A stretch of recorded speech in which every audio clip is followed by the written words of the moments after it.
The Enigma of the Metamorphosists. An excerpt from the Journal of Etcetera Et Cetera. It's so strange to know somebody without a history.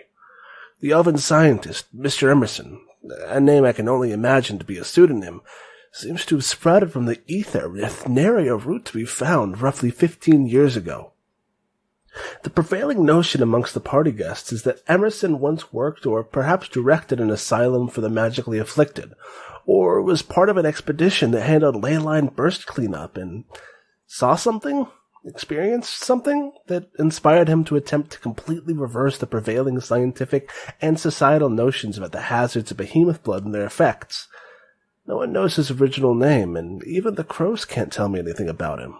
They call him Empty Man and Blank Face, which is extremely rude if you ask me. There is significantly more information available regarding his pupils, Mr. Thoreau and Miss Hawthorne. Miss Hawthorne previously dazzled Berenice high society under the name of Fiorita Walden, and was set to inherit the seat of the family before disappearing from the public eye and re-emerging months later as a member of the Metamorphosists. She is a skilled wielder of words and wit, and a sparkling conversationalist. Everybody I've spoken to has warned me to be very careful around her, as her cheerful and disarming nature naturally draws conversational partners in and lowers their guard. Apparently, it's all too easy to want to tell her all of your secrets, even without her asking, and it made her a force to be reckoned with in Berenice's politics even before her change. Strange to consider such a lively and friendly girl as a potential threat, but I suppose these are the times we live in. Mr. Thoreau, on the other hand, was practically a nobody before he was adopted by Mr. Emerson as a boy. Born in a small farming village in Castellan's reminiscent region, he was racked with seasonal bouts of pneumonia, chronic asthma, and a number of other childhood illnesses that nearly killed him before he reached the age of 12. Then, Mr. Emerson whisked him away to a life of good health and peak fitness. To hear Thoreau tell it, Emerson might as well have descended from the sky like a divine spark, so comprehensive was the change he wrought in young Thoreau. It's obvious that Mr. Thoreau worships his mentor and savior in all but name. Most guests at the gala seem to write off the Metamorphosists as crackpots or occult dabblers, but I must admit that I am deeply curious as to their true agenda and the true scope of their work. History is filled with the stories of those changed by contact with behemoth blood, both for good and ill, as it imparts power and pain almost arbitrarily. But to take that force and channel it, focus it, make the force do what you want rather than what it wants, it's an attractive prospect, to say the least. And come to think of it, channeling the forces of magic, bending it to your will, using it to change the world, isn't that what you call a wizard?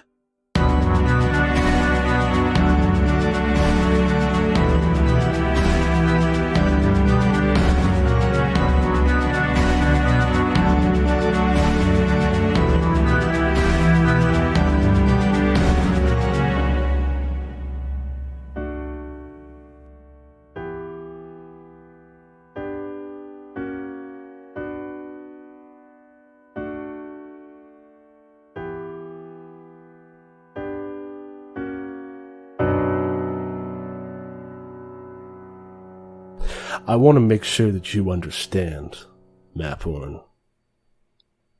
This isn't an idle threat. If you lay a finger on anybody in this building, I will crush you. I look him up and down. Ford's pretty sure he could take him. He sees you look him up and down. He says, "You want to try it?" He kind of does. You think you can do it? You think that this is just a matter of pride, right? And he pushes you. I don't move. If I have to roll for that, I'll roll. Yeah, roll. What am I rolling? Constitution, strength? Yeah, I think Constitution. Oof. I move a little bit. That's an 8. That's an 8. So yeah. So he pushes. So you either You can either not move. No. A worse outcome. He knocks you. He pushes you, and you don't fall down, but you do stumble back. Okay. I clench my fists and I really, really want to punch him or push back. Yeah. He says, "Come on. You want to work it out? Tough guy? Big man? Get some of that aggression out now." Okay. Do it. Look, I'm just saying he's offering. Like, this is a freebie. You can't be prosecuted for this if he dies. I can, though. Probably. I think Ford takes a deep breath. He counts to 10. Like, semi-audibly. Close, like, eyes closed, then opens them and, says, not laying a finger on anyone here. Got it. Boo. That includes you, doesn't it?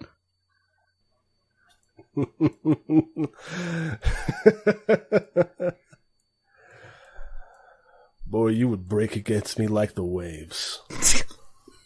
Hot. Yeah, Ford looks him up and down again, but like in a completely different way now. And he scoffs. He says, "Get a hold of yourself." Oh my god! Ford, are you gonna take that? Ford Maphorn, you are good enough for any man, including this big boy. Oh boy. Brandt the Enduring probably means he can go a long time in the set. I'm just saying.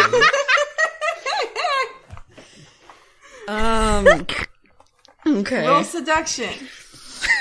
What do I know? My charisma's -1. I can't do this. He's also not like about it. Yeah, for sure. That's an integral part of a seduction. Yeah, for sure.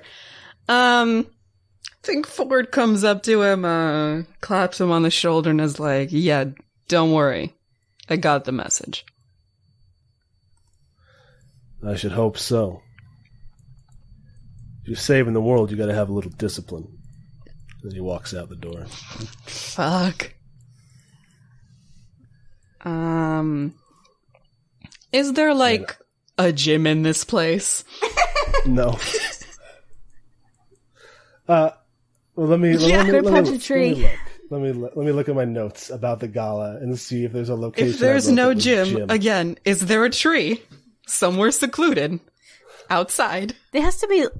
If they have like any sort of soldier force, there's probably a training you're at yard, the top right? of the barracks. There's like a punching bag in the barracks. Great. That's what I'm gonna go do. Okay. Go work out some emotions. Man, I was waiting for you to swing on him. I really wanted to. We were waiting for you to swing on him. Oh, We are going to, like, fuck our way to the top of this campaign. Hell yeah. Uh-huh. Oh, wait, I'm not allowed to fuck Radiant, this. you're Yeah, not allowed I'm to not fuck allowed to fuck this one. Sorry, what's your name again? Hold on. Radiant license to kill, I or can't fuck 200 gold baby. Yeah. Uh-huh. God. Yeah, Look at that little kobold face. I was gonna go ask Kevin if he has any of Nemo's books, but I guess not. Yeah. Brandt doesn't want you anywhere near Kevin. No, I can see that. Go get him. Jealous. Fight for your man. I'm thinking. 'Cause Ford's like super pissed right now. Well, you said, are you going to be punching a bag? Maybe. I think he moves to find a punching bag. And then he goes to find the observatory. Okay. It is empty. Well, okay. So actually, you go over to the observatory. You can see where the observatory is. You enter the observatory building and you hear muffled voices. Fuck. What are they saying? I don't know. What am I We can rolling? cut- We can cut to. You have to get closer to listen. That's true. On the first floor of the observatory wing, you hear muffled voices, and you might see a little bunny tail like going around a corner. Ah. Okay. I want to get closer to figure out what they're talking about. All right. So let's cut to Zara, because that's what they're talking about. Zara, you follow the instructions on Weyland's notes, and it leads you to a little observation room, kind of like just almost like an office room, where the metamorphosists and a number of interested parties have gathered. Okay. You open the door. It's kind of a small room. Half of it is taken up by the crowd, and the other half is the three metamorphosists, along with some like a table with a cloth over it, and a large box shaped object with a cloth over it, with like a big curtain over it. You can't see into either of them. And Mr. Emerson stands between Miss Hawthorne and Mr. Thoreau and says, I believe that is everybody that was invited to the proceedings this evening. Welcome, Miss Fontaine, Miss Ivaldi, to our little demonstration. We thought it would be good for those who are interested in the forward progress of science to see exactly what it is that metamorphosists are proposing, the sort of things that we work on. And so to let everyone else know, the other people in this room, there's Dauntless Leroux and Kingly Unbecoming from Galeria. Solomon Steps in Silence is in the back, perched on top of a old bookcase. Like he climbed up there to get a better look. Of course he did. Stupid. Joran von Jaeger is there, the hunter and animal trainer. No, not my child. Yeah. They've left their hawk back in their room, but they've got their hound at their feet. It's a big old bloodhound. And then Mr. Palm and Miss Fist from the Marble Company are there. And they're all kind of like watching with various levels of interest. Zara, do you say anything as you come in? I think we just say, well, happy to be here. I'm at least intrigued.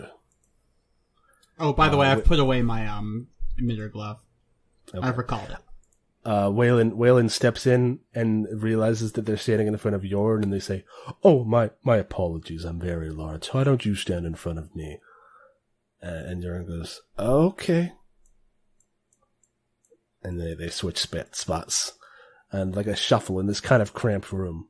And Ford, make a defy danger dexterity. Okay. An 8. Okay, so an 8 is a mixed success. It means that you stumble, hesitate, or flinch. Jim will offer you a worse outcome, hard bargain, or ugly choice. So what you're trying to do is, are you trying to get up in front, and listen and eavesdrop without giving yourself away, right? Yep. Okay. The easiest, one person will know that you are there, other than Zara. Okay. You get to pick. Oh. Do Jorn. Yeah, Jorn. Jorn? Easy answer. Yeah. The dog The dog sitter. So you kind of creep forward into this, you can see through the doorway. It's kind of cracked behind Ivaldi, Weyland, and the bloodhound's ears kind of go burp, burp, and it looks over at you, and Jorn looks down and then looks out the door, and you make eye contact with them. And I put a finger up to my lips, and I look really frantic. And they kind of furrow their brows, but nod, kind of, unassuredly. I give a thumbs up. And then they turn back. And now it is time for the presentation. And Mr. Emerson stands and walks ahead in front. Also, this is a fairly dimly lit room. There are candles up, but Zara, being in the room, you notice that Mr. Thoreau's eyes are glowing in the dim light. Is this the same kind of glow that, no. Defiant had snake eyes, right? Defiant has snake eyes. He has bright blue eyes. Who is this? Mr. Thoreau, the big one. Right. Chris Hemsworth. Chris Hemsworth, right. Mr. Thoreau, got it. He's got glowing blue eyes, got it. Yes. Very, dimly glowing, but since it's dark enough, you can make it out that they are glowing. And Mr. Emerson, takes off his gloves and sets them on a table and says, "Welcome, one and all. We are so pleased that you found the time to enrich yourselves and broaden your horizons by merely being open to the concepts that we present. I, of course, am Mr. Emerson. I'm the leader and head researcher of the Metamorphosists. Tonight's demonstration will be in 2 phases. One where we demonstrate the effects of magical blood ministration on mortals, humans, and a phase where we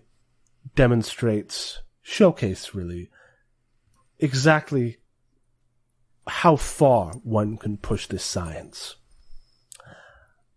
We will have questions at the end of each phase. Please hold your questions until those." I put my hand down because it was up. And he kind of smiles, his kind of grandfatherly smile. He's got white hair, greenish white hair, kind of very neatly combed back. And he's got these kind of black spectacles, and he's wearing a very trim professor suit. And he says, "Well, we're the Titan in our midst. I think we can allow a single preliminary question." Oh, please. No. I don't need any special privileges. By all means. All right. With that gracious acceptance, let us begin. And Mr. Thoreau, he kind of nods to Mr. Thoreau, and Mr. Thoreau pulls the sheet from the table, and you see there are a bunch of mice in a maze. And he says, "Mice fairly often are used as the subject for, various behavioral experimentation, testing how animals can make out, can puzzle things out, can problem solve, and in that way, mice are very often similar to us. But what if the bond between man and beast was a little bit more? Miss Hawthorne and Miss Hawthorne, who is this kind of, like I said, plump and pleasant looking lady with very elegantly braided kind of Princess Leia hair, kind of curtsies, and she says, "Thank you. I would be honored." And she kind of waves her hands over the mice. And so originally it's this big maze. There's a handful of white mice in it. They were kind of working around and looking. And Zara, you notice something kind of smells a little funny when she waves her hands. The content of the air changed. And she kind of breathed deeply out of her nose. And Mr. Emerson says, "Under normal circumstances, in general behavioral trials, it is customary to place a piece of cheese in the maze for the mice to find, using their noses or olfactory abilities. But what if the cheese was not in the maze? What if the success that the mouse seeks was outside of the preordained structure set upon him. And he reaches into his pocket and pulls out a little piece of cheese, and he places it outside of the maze. And he says, under normal circumstances, an animal would have no recourse in this situation, just as we often have no recourse when we struggle against the bonds of inherited genetics, of family traits, or even, if you think, you could consider societal bonds. And then all of the mice, Miss Hawthorne keeps waving her hand, and all of the mice kind of all clump to the end of the maze where the cheese is. And then they, in a very un-mice-like fashion, start to build a pyramid of bodies. Alive bodies? Yeah. Okay. Like making a live ramp.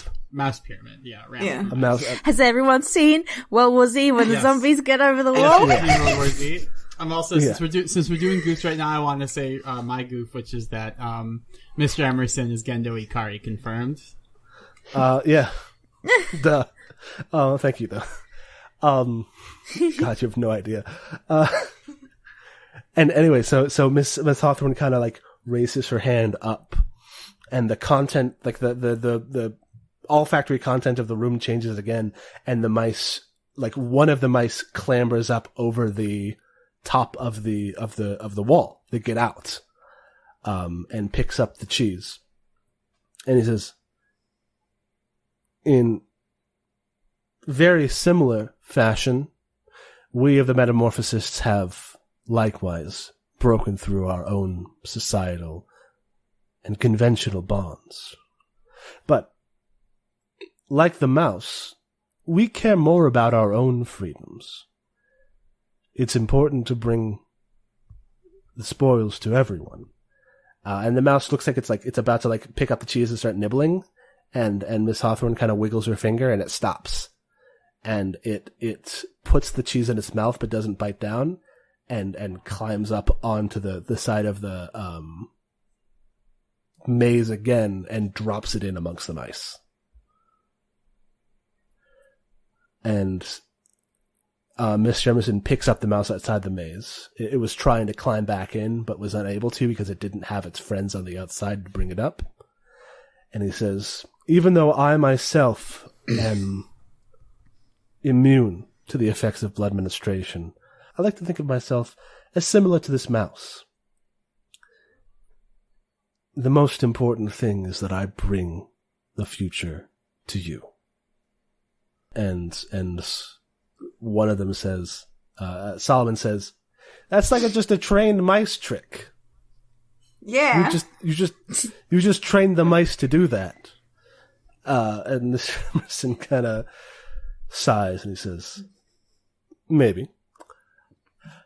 Would you like to propose a pattern? Mr. steps in silence. Would anybody like to see? And Mr. Thoreau starts to reach into the maze and pull out the little mice, and it kind of sets them on the table very gently. He's very big hands, but they're very gentle. He's very soft with the mice.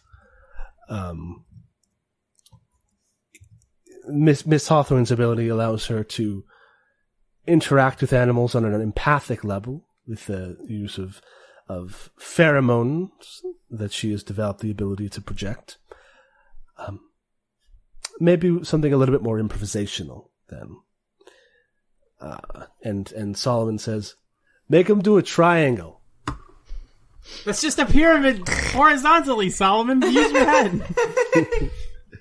And she kind of, Miss Hawthorne does a little triangle motion with her fingers, and the mice all walk into a triangle. Solomon's like, well, I'm convinced. Oh my god, that's Jason Bourne. What else? How does Zara react to this? I look up skeptically at Weyland. I want to see how they're doing. They look kind of uncomfortable. with the whole thing. But they're watching. And you look back and Mr. Thoreau is sat at the end of the table and like is holding out his hand, and the mice are jumping from the table to his hand, and he puts them back on the table.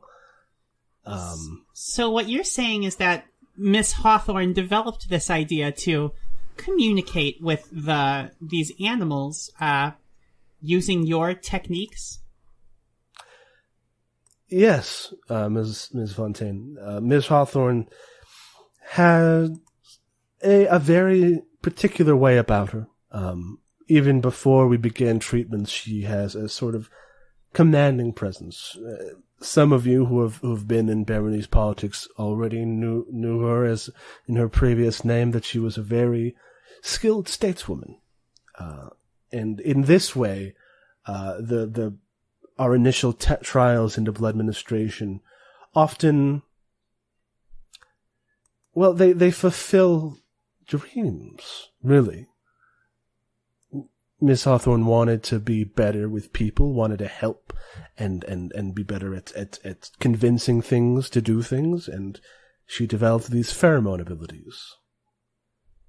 Mr. Thoreau wanted to be strong, and lo, he is strong. And at this point, the mice are doing like cartwheels on the table, and like. You know, they jump into the maze and then pull themselves back out and doing like, you know, tricks. They're doing a little hello my baby, hello my honey, hello my yeah, basically. Joran von Jaeger, the animals trainer, like speaks up and says, Could I do that? Oh, Could you make it so I can talk to my animals? And Mr. Emerson kind of smiles and says, it's less talking and more of an empathic connection, but considering your discipline of choice and existing aptitudes, I could very easily imagine being able to bring up such abilities. Honey, no. So it simply requires the study of a blood sample and a strong, you know, a rigorous testing cycle to ensure that we are mixing the correct quantities of various agents. So, if I'm understanding this correctly, again, I understand that this is a very simplified version of it, but you essentially inject people with a distilled version of behemoth blood, and that triggers a minor mutation in them that tends to be based on their existing traits and qualities. It amplifies a trait they already have. Yes, that is a fairly layman's term of doing it. And actually, Dauntless Leroux speaks up and he says, "Now wait. Is it got to be what they want it to be? Couldn't you come up with, like, a strong soldier serum that makes everyone who takes it strong, and then just give that to a bunch of soldiers? And so we have super soldiers, you might say." And Mr. Emerson is kind of like trying to talk to everybody at once, and looks over to to Dauntless Leroux and says, theoretically, yes, though so far each successful case has been on an individual basis. With a larger sample size and more rigorous experimentation, many things are possible. And what is the success rate of this procedure? Solomon actually speaks up behind you and says, "Yeah, doesn't this magic shit kill people? I mean, like, obviously you've had some big wins, but how many mutant failures have you got knocking around in your basement, huh?" And Emerson's, like, eyes flick between the two of you, and he says, "Not all of our results have been successful, I'll admit. We maintain a commitment to conducting our work as safely as possible, but even still, failure is a matter of course. You try, you fail, you refine, you retry. It's how science is done. And every failure is a new lesson, and no progress is made without sacrifice, though the sacrifices that have had to be made have been negligible. thus far.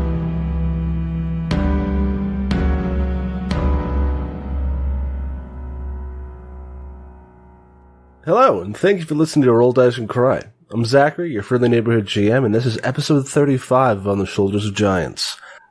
Just like last week, we don't have any Kickstarters or big events, so I'm going to run down the same stuff from last week that you may or may not already know about. Did you know that Emily has a Patreon at patreon.com/thebluevalkyrie that goes towards paying, I believe, the artist for the Blue Valkyrie, Emily's webcomic.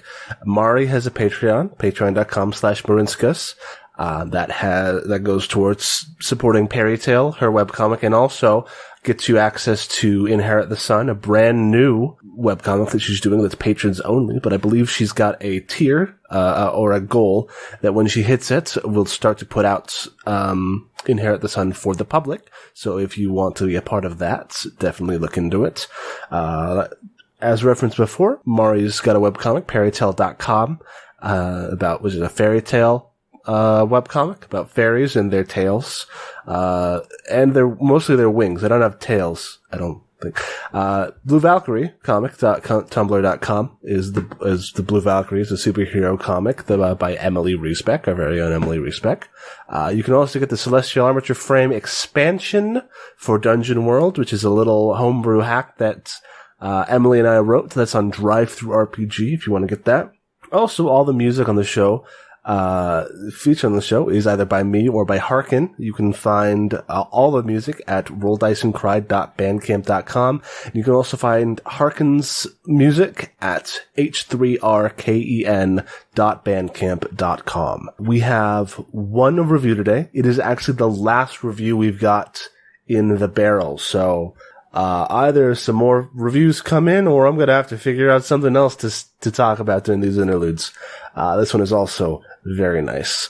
And here it is. 20/10, or 20 out of 10. I listen to easily 10 to 15 podcasts, but this is the only one that I binged all the way through without stopping even for schoolwork. You should do your homework. The mixture of genders, orientations, personalities, and ideas that make up both the cast of the podcast and the cast of the Titans make you fall in love with them again and again every week. They are as close to perfection as possible, and that's without Zach, who is the DM I aspire to be for my own party. All my love to the continued success of the Articast. And that is from Dead Librarian Thanks via Apple Podcasts on October 4th. Thank you, Dead Librarian Thanks, for your very kind words. And thank you, listeners, for continuing to tweet and blog about the show using the hashtag Articast, RDACAST, as we ramp up for the finale of this season. Please make sure to put out all your good wishes, your predictions, your theories, all that, anything you're thinking about the show, just put it out into the universe so that you can see how close you got. The pieces are falling into place, and soon the picture will be clear. Alright, so keep thinking, keep dreaming, and until next time, remember, the foolish man believes he knows everything, but the wise man makes sure to fact check first.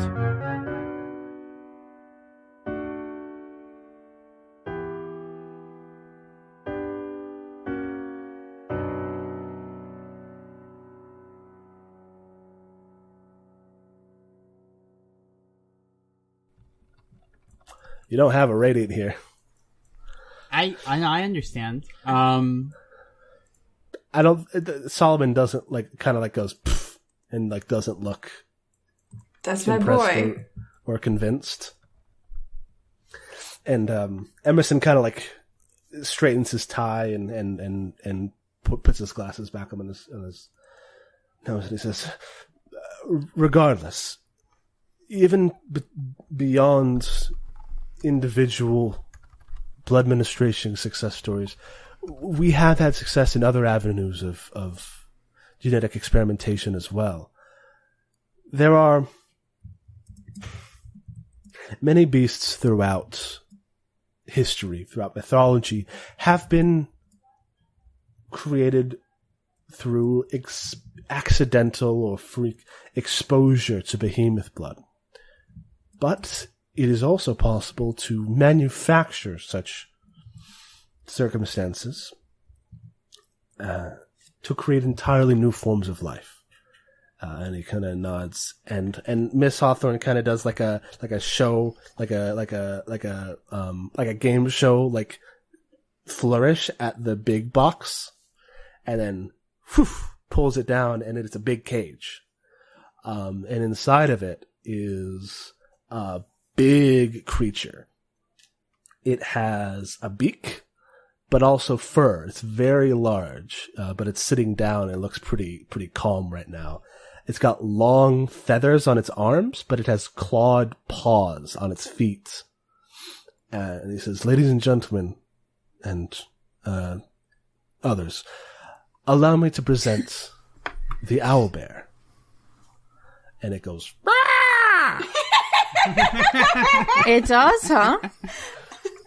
or it goes, "Hoot, hoot, hoot." No, I like the first The one. combination of those two. Yeah. Brahoot! And it scratches its beak and kind of sits up. And Miss Hawthorne is kind of like doing like a come over here motion with her fingers. Says, "This creature is one of many success stories we've had. We call them chimera, a fusion of various living beasts in entirely new shapes, configurations, entirely healthy, and altogether new." And it walks up and kind of like waves. Miss Hawthorne waves at it, and it like waves its winged, it's like clawed arm with feathers on it. It's got like a wing arm. You know what owlbears look like. Yeah. Mm-hmm. This is an owlbear. They named it so badly. It could have been more creative with it. It could have been, but he's a scientist, not an author. Funnily enough, Dauntless Leroux sits up and says, "Now, what about those? Can you make me a bunch of those, and I can put them in a like armor and send them off in the battle?" Oh my god. That's adorable. I like how he, like, his first thing was super soldiers, but then he sees an owlbear and he's like, I can settle for this. I can settle for just armored owlbears. Make me 500 of these, please. I love them. And Mr. Emerson smiles and says, "Conceivably, currently we are able to breed chimera one at a time. It's a fairly involved process, but with additional resources from government funding, grants, and proper, non-private Here's the rub. workstations, we can create anything you can think of, really. When I look into the future, my friends, I see no limit to what this science can achieve." Yeah. Solomon says, "Wait, can't you just breed them with each other?" I can't believe you changed my original line of just make the owlbears fuck, dude. Yeah, well. President Goku says, make the owlbears fuck, dude. God. Wait a hot game minute. Mr. Emerson's like kind of shoulders raised a little bit, but he smooths himself out and he says, "Unfortunately, our initial forays into this science yield purely sterile offspring.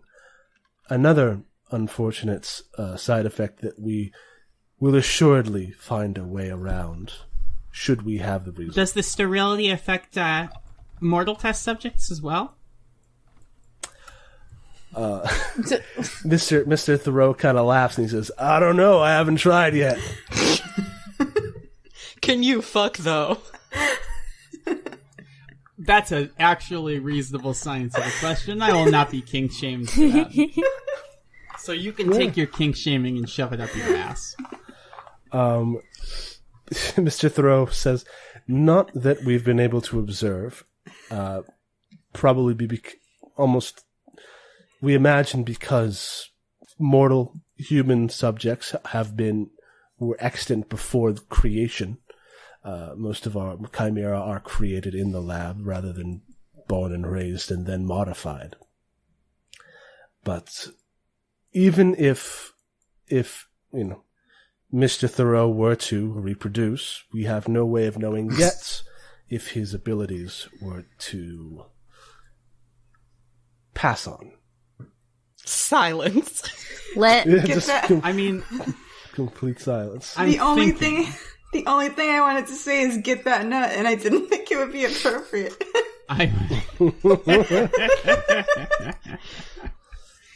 That's something.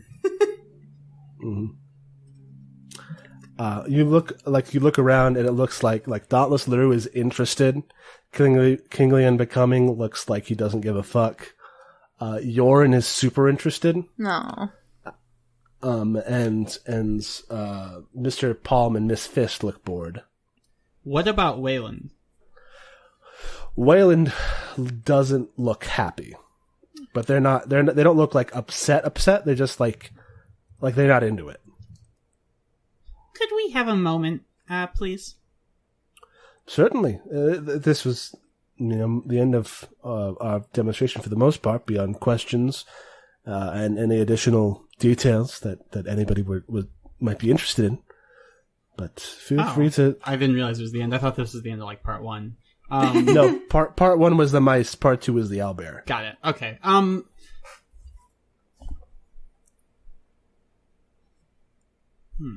thinking. Part 3, owl mice.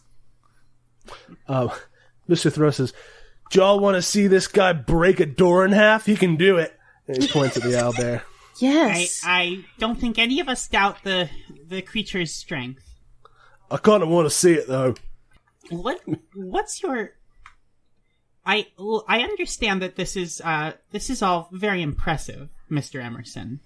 I assuming that you are I take you for your word regarding Miss Hawthorne and Mr. Thoreau's abilities. I think it's relatively easy to see how something like this could be useful, but what's the end game? He sits. He kind of sits on the table, leans against it like a cool college professor, and he says, "The end game, Miss Fontaine, is progress. If what we must do to achieve that progress is package ourselves for a commercial or governmental marketplace, well, that is what we will do. Because I believe that this technology, that this process is the future. I believe that that we can usher in the next step of mortal evolution. But I can't do it alone. That's why I need the help of people like you. I only wish to see a brighter tomorrow with my own eyes." Kill him.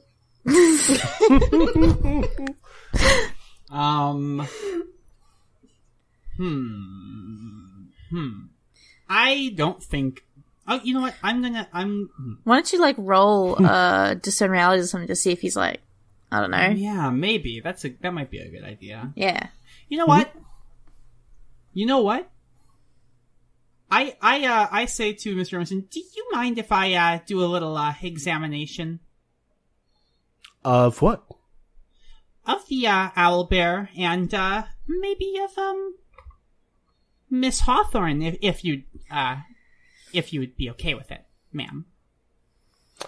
And she kind of puts her hand finger in her cheek and wiggles it like she's being cheeky, and she says, "All right, you can look, but don't touch." Oh, that won't be a problem. And I turn my dial to 9, I think. Okay. And the a compartment flips up and my goggles flip over onto my head. Okay. And I flip a couple lenses down to try to get a look sort of with the different lenses that see different things. So I'm looking at the owlbear and I'm looking at Miss Hawthorne. May I use a discern realities? Right, because you have the inspectacles. Correct. All right, yeah, give me a discern realities check. It's wisdom, right? It's just a discern realities, yeah. Yes. 7, damn it. That's one question. What here is not how it appears to be? Oh, that's a complicated question. I mean, you can see a corona over Miss Hawthorne, over the owlbear that like mark them as being touched by magic. You know, I'm more of a Bex person myself, but I understand. I was about to make the same joke. Yeah, Corona the beer. Yeah. Oh, okay. But of Corona. Put a lime in it. It's party time somewhere. Yo, and like you kind of sweep your eyes over them. Mr. Emerson is an elf. He doesn't have anything special going on beyond his mind. And then you look over at Mr. Thoreau, who is grinning, and you couldn't see it with your normal eyes, but through the goggles, you see that he has very sharp teeth. Oh, I love him. Okay. He's a werewolf, I think. Ah. Is that all? What here's not what it appears to be in terms of that. Is it like an X-ray goggles? I was thinking that X-ray may be one of the things that it could be.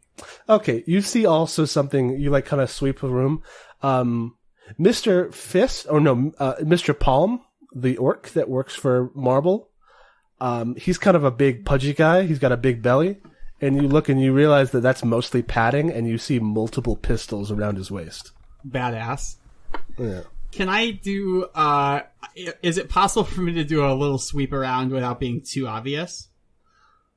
You can. You see through the door that Ford is there. Roll my eyes at that. Anything interesting with Solomon? I assume he's got weapons. Oh, yeah, the boy's knifed the hell. Okay, but nothing else? No, he's entirely... Actually... He's 100% knives. He's made of knives. He is the first knife-based life form. No. You see, when you look at Solomon, you see his face, but it's like... You know those like holographic images where it's two images overlaid over one another? Oh. Yes.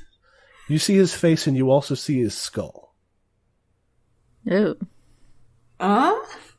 Like he's got like the image of a skull imposed over his face. Oh, creepy. Interesting. I have two more specifics, and I know I'm being pretty generous with myself here, but two more specifics. One, quick glance at Weyland. What is anything weird about them? They are big and made of rocks.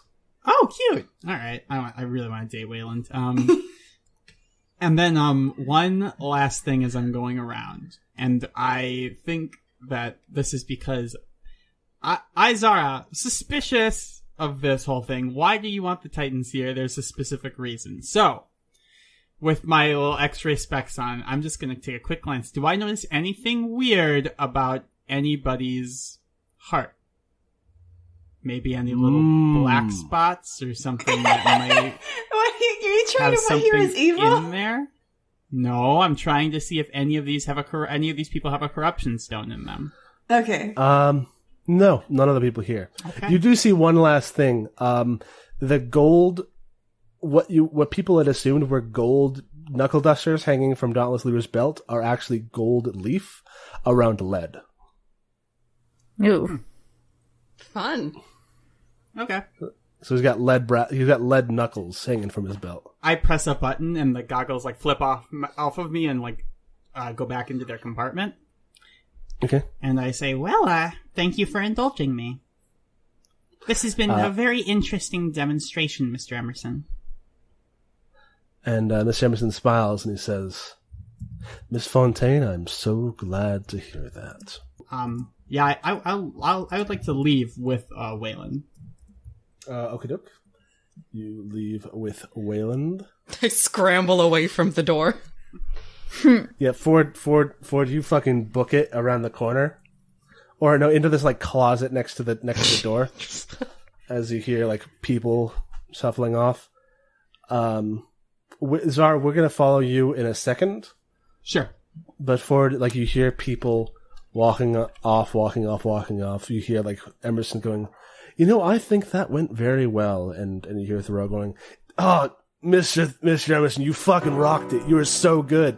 I'm so inspired. We're going to change the world." And he says, Yes, Henry, we really are. Henry Thoreau. Yeah. Yay! And then you hear two people walk and step and like come to a stop in front of the closet. Oh, great. So what do you think? Is that something that's worth anything? And you hear, "It's all occult nonsense. We're looking for what the giant built. There's nothing worthwhile with them." Good. And he says, "Well, there was the arm. The arm was pretty cool." And you hear the other voice, this kind of high voice, kind of laugh, and they say, "That arm's nothing. I've been down there once, and you won't believe what they've got cooking."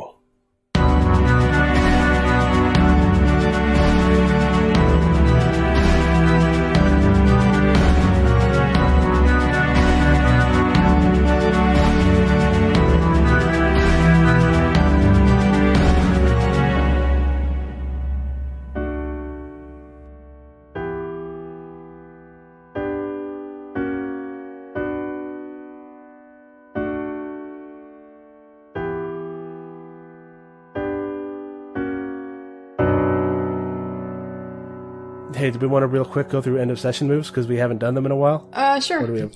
Yeah. Time? Yeah. All right. End of session moves. Oh my god, I'm gonna level Let's up. get through these real quick. I got 3 whole points last session. I only have 3 1 XP. XP. You got a lot. Some people have been rolling more than others. You got to try to balance this out, maybe. I don't know. I don't roll that much. I just fail a lot. That's fair. When you reach the end of the session, choose one of your bonds that you feel is resolved, completely explored, no longer relevant or otherwise. Ask the player the character they have the bond with, if they agree. If they do, mark XP and write a new bond with whomever you wish. All right, how are bonds doing? And this is since the last time that bonds were updated. God, I can't even remember what I had that one with was. Tuku, so I could just get rid of that. You can swap that out for a new one. And a Zara bond, because I don't have one of those, surprisingly. Ooh, okay. What do I think? What does Radiant think about Zara? If you want to think about it, we can go back around. Yeah, Back to. I'll think about it. Okay, forward map forward.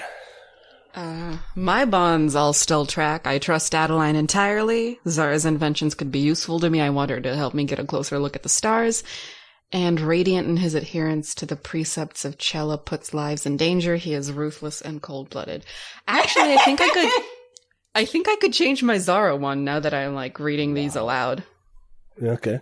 That Radiant one is harsh. Ruthless and cold-blooded. My fourth one, by the way, is Ford is weak in his convictions. I have to make sure his weakness doesn't get us all killed. God. Great. We're getting along famously. Adeline's one for Ford. Adeline's one for Zara is just punk ass bitch. I think I'm gonna, cause I don't think, especially after this meeting, I don't know if this is true for how Ford sees Zara anymore. I think he maybe sees her as willing to go too far, and that's dangerous. Yeah. That's really interesting considering what you agreed to. What did I agree to? Our little adventure? Our little experiment on the side that you can't tell anyone about? Yeah, that I'm okay with. Oh, okay, that you're okay with. But I draw the line at weird potential cults. All right. We'll write it out. Adeline Fleetwood. My bonds are still the same one from the start of Zara, which has no respect for for the dangers of magic, so I have no respect for her. That one's got legs, doesn't it? It does. Ford is a strong ally. I respect that. Yeah. Radiant is worthy of a ballad. He has protected me. I could maybe change that one. Not that he's no longer worthy of a ballad or anything, but how dare you? Ellen has held her own a bit. But also God stuff. Lots of interesting God stories. So I might reword that one. I'd redo that one, but I don't have to think about it. Okay. Zara Fontaine. I've got a bond with Radiant that says Radiant thought my gadgets were useless, I'll show him. And I think that that's no longer relevant. Yeah. Because I think that is sort of been replaced with, I'll have to think about how to word it, but something about how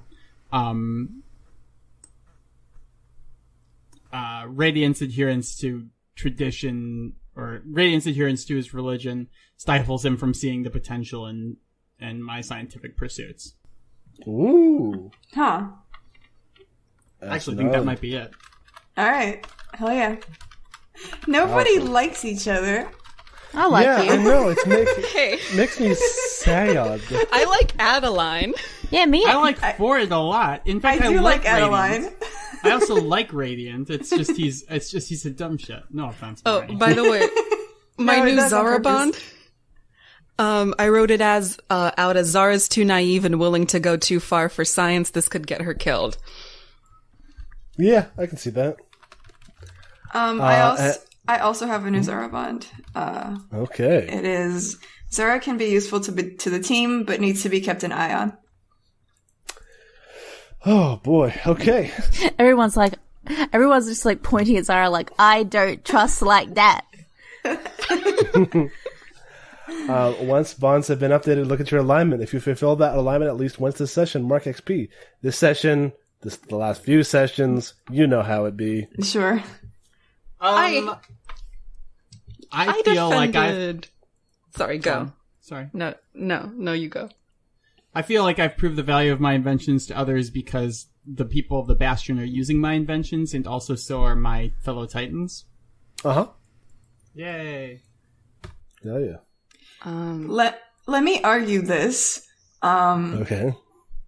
I put myself in danger when I fought with Alexander because he's big and strong and he could have punched me real hard. So I did endanger myself following the precepts of your church or God. I'm gonna say no because you were not actually endangered, like punching Alexander. Fine. Alexander had no interest in hurting you. I don't remember if I did anything dangerous at all, like during the past few sessions. I don't remember if anything dangerous ever came up. You endangered, Etcetera. Politically dangerous. And politically dangerous. Technically, I did endanger myself by hearing the thing, but also, I don't think that's a precept. Like, finding knowledge isn't really a Cella thing. No, Cella's kind of like, punch real good, be real strong, protect your friends, do it all good. Can I take the Ipathes one instead? Which is deny mercy to a criminal or an unbeliever, which I super did with Alexander. That is your Titan alignment. That would allow you to, what is that? What is the thing? Clear a debility. Clear a debility. Clear debility. That's what that does. I don't have any. Give me a debility so I can clear it. Okay. You are shaky. Hell yeah! I've cleared it. Good job. I'm pretty sure I've defended my allies at some point. At the very least, I punched a guy for Alexander, and he's an ally. You did punch a guy for Alexander. That's true. Sure. That one, I'm a little bit.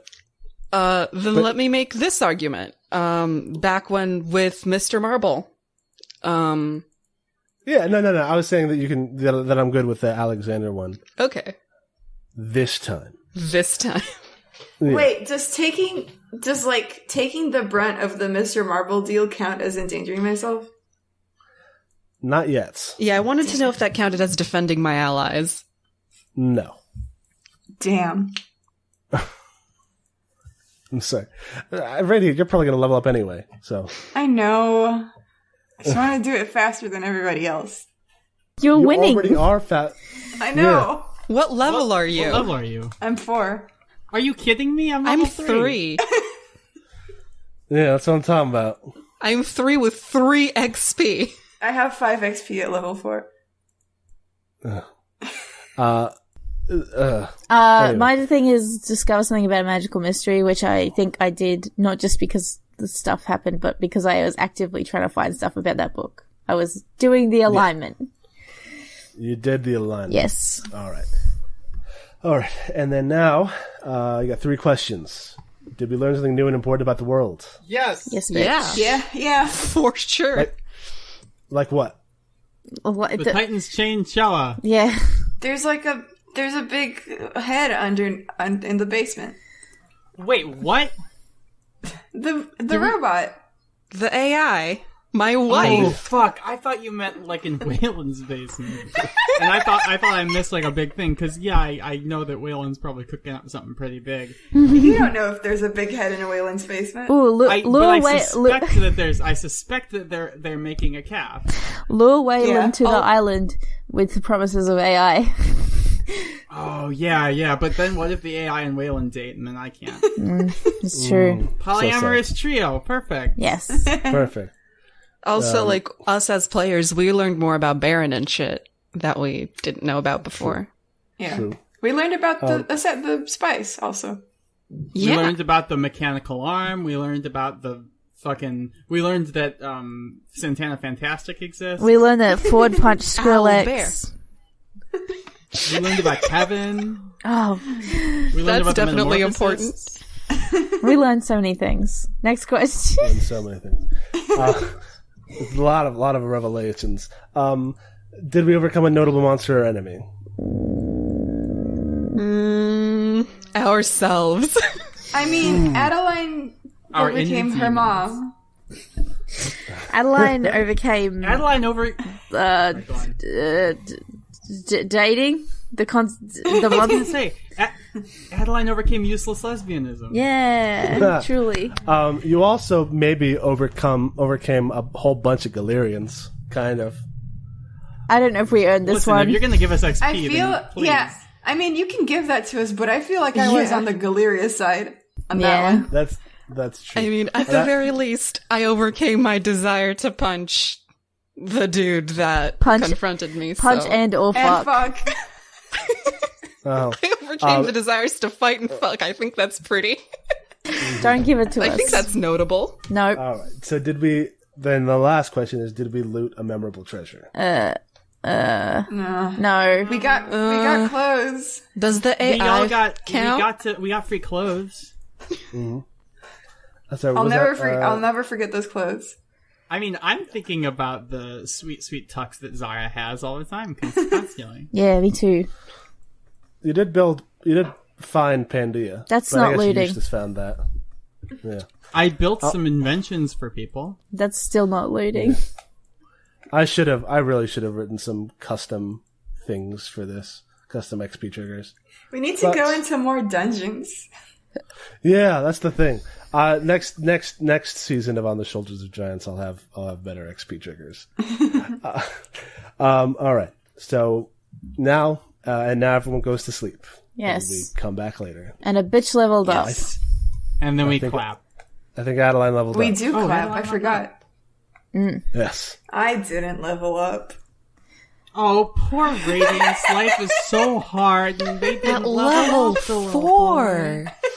Oh, God. Oh no. What a fucking tragedy. Rough. Poor baby. Fucking roast them. Okay, where's clapping? I do want to hear about what Adeline's new moves are. Oh, fuck. At some point. Yeah, You ain't got to do it now. yeah. But yeah. Let's clap. Let's end clap. this recording. Let's clap. Let's clap on I the hope- minute. Yeah, let's clap on the Thing minute. to do. I love clap on Real the quick, minute. I wrote a radiant bond, just so we don't clear the thing, but Radiant's connection is to Chella is more interesting than I'd previously imagined. I'm clapping on the minute. All right. Now the rest of us are going it's to a clap good on one. 10, 20, 30. Shit. I didn't clap on 10. I forgot. 20, 30, 40. 20, 30, 40.